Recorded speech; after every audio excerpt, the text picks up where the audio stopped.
የቻይና የቀድሞ ስም ማለት ጉጉሹ ጂጂንፒንግ ፊሊፒን ሸረሪት ስንት እግር አላት? የናኪል ኮምፓውንድ ስለሚል 12 ኮምፓውንድ ስለሚል 12 አንድ 800 ምናምን 800 ለበርበሬ ተቀረጠሰ ከተባለ ለጌሾ ምን እንላለን?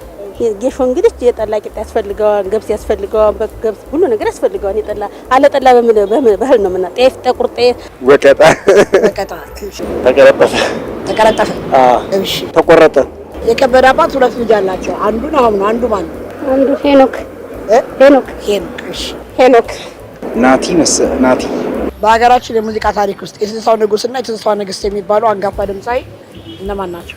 አንደኛ ጥላሁን ገሰሰ፣ ሁለተኛ ቴዲ አፍሮ። ሁልጊዜ የሚመጣ ግን የማይደርስ ነገር ምንድን ነው? ቀን አየር ክረምት ሁልጊዜ የሚመጣ ግን የማይደርስ ነገር ነገ እድል ሀሳብ ነው። ባለ ከሰማይ የሚወርድ ግን ወደ ላይ የማይመለስ ነገር ምንድን ነው? ሮኬት ነው። ሮኬት ኮከብ